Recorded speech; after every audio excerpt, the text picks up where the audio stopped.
Hello everyone and welcome to the Chess Plays channel. Today we have one of the most beautiful games regarded by many of the 20th century, also called the Immortal Yusupov. This game was held between Ivanchuk playing white and Yusupov playing black. This was round 9 of the match that was held in Belgium. So let's start.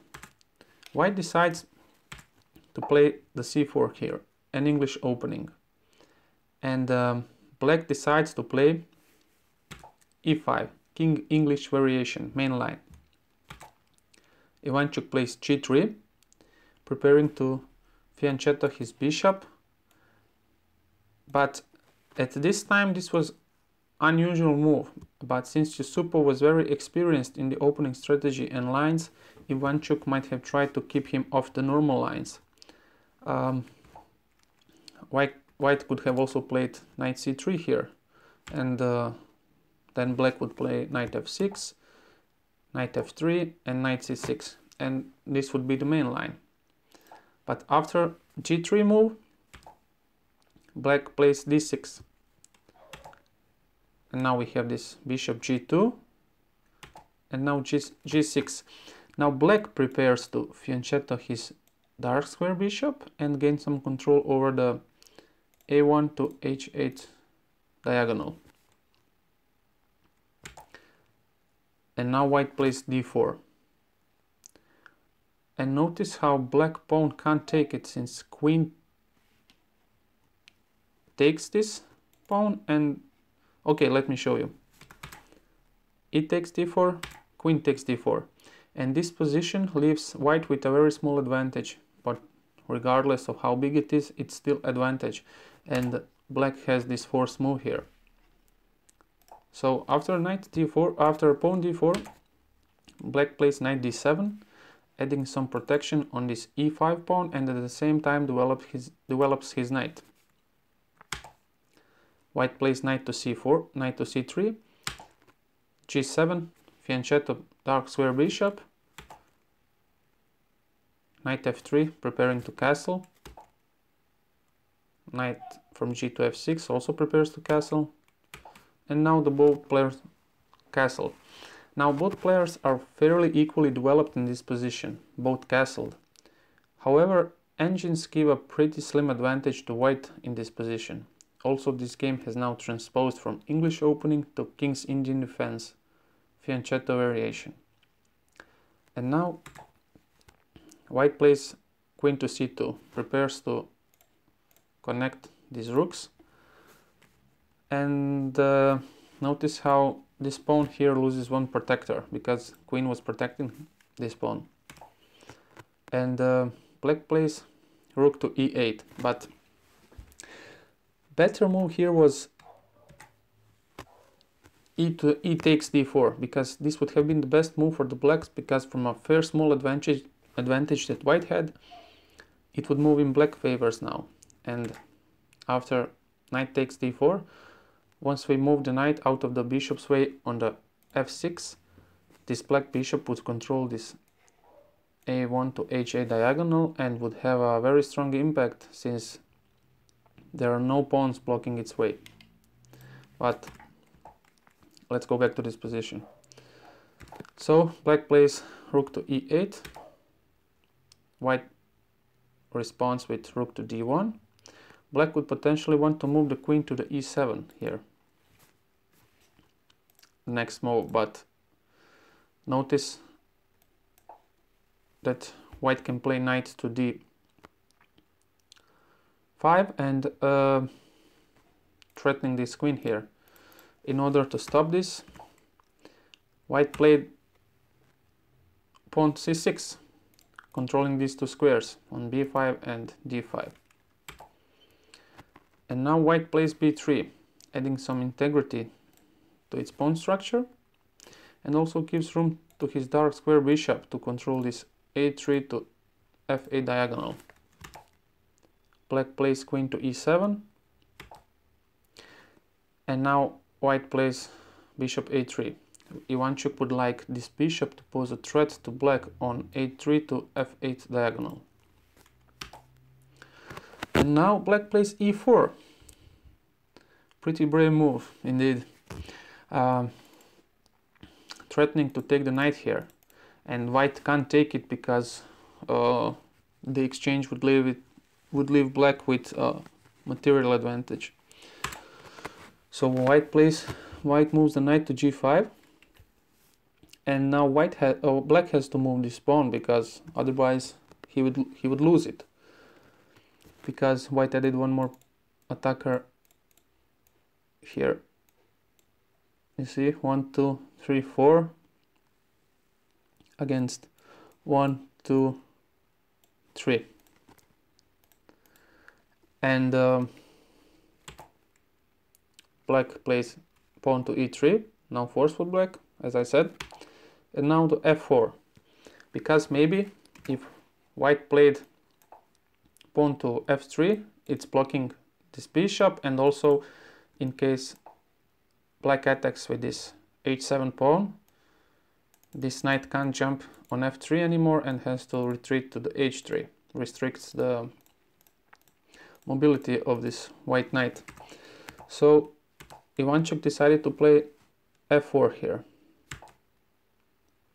Yusupov moves his knight to f8 square, consolidating his position and starting to plan an attack on the white king side. And b4 here, probably wanting to stop any queenside breakthroughs. And now bishop to f5, attacking the queen. Queen runs to b3, h6. I'm sorry if I said h7 pawn. The moments before I meant h6, because h6 pawn is now threatening the knight, not the h7. I mean, he was on the h7. Whatever. And now white has to run with his knight and jumps on this f3 square, as I mentioned before. And now knight to g4. Now knight here is now a monster, because it's protecting this advanced pawn here, and also it's granting a temporary outpost here on f2 square. So how does white reply to this? b5, and black plays g5. So black's intention here is to open the lines, which would lead an attack on the white's king side and his king, because black's chances lie here, and white at the same time is seeking a breakthrough and possible plays on the queen side. b takes c6, b takes c6, knight to e5. And obviously black can't take this with the pawn on d6, because this bishop on a3 is threatening this queen on e7. So g takes f4, and now knight takes c6 and attacks the queen. So black has to move the queen, and he does, to g5, planning an attack on the white's king. And white takes d6 with bishop.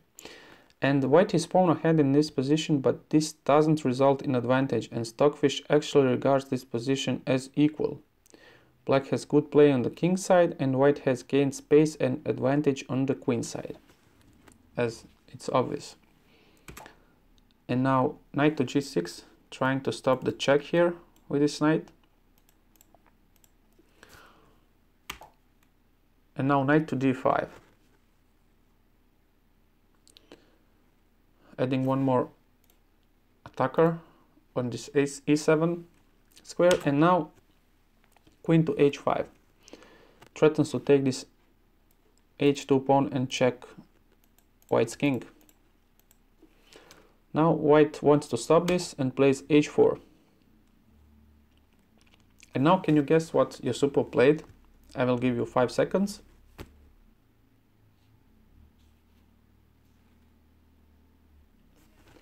Yusupov plays knight takes h4, a very brave sacrifice here, and hoping that white would take with the pawn, because otherwise Stockfish evaluates this position as a big advantage for white.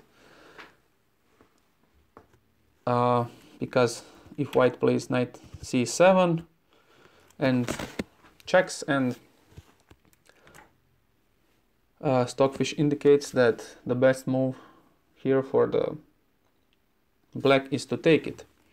But I don't want to bother you with this variation. Yusupov hoped here that Ivanchuk will take this sacrifice, and he does take. Now queen takes this h4 pawn, and now knight d7 check. Yusupov plays king to h8. Now white takes f5, queen h2 check, knight f1, and now a really brilliant move by Yusupov. He plays rook to e6, posing threat to these two pieces, and also preparing to move his rook to the g6 square and lead an attack on the white's king. And now the white blunders. Ivanchuk plays queen to b7 and loses a very good position otherwise, probably winning one as stated by the Stockfish. The best move here was knight to e7.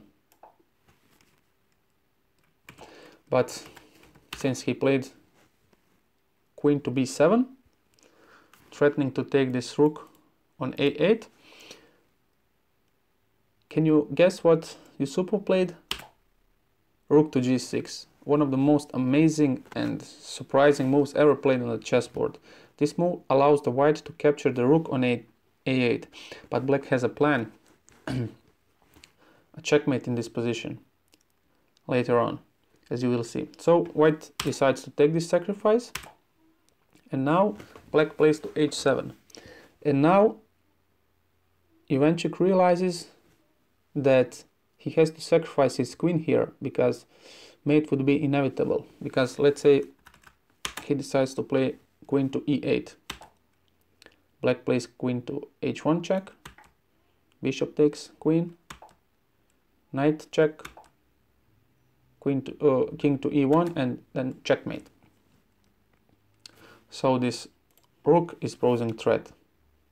And let's say white plays knight to c7 in this position, attacking this rook still. Queen sacrifice here, knight check, checkmate. So it's not possible to avoid this. White has to sacrifice the queen. Queen to g8, checkmate, check. Knight takes queen, king takes queen. Knight e7 check. King h7, knight takes the rook. This pawn on f takes the g6 knight, and now the knight takes g7, bishop. And this move looks to be forced. And now from now on, black moves his knight to this outpost on f2, attacking the rook on d1.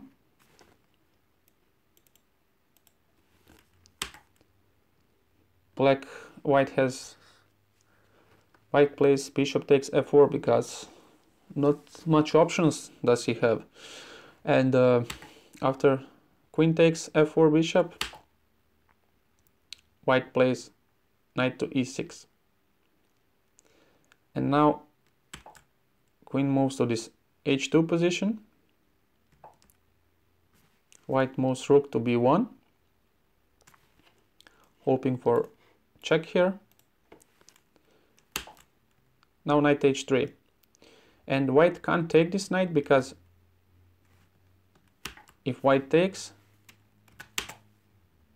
queen to h1 is checkmate. So white plays check here, and after black moves to h8, white plays b8 check with rook, queen takes b8, and then bishop takes h3. And Ivanchuk probably hoping that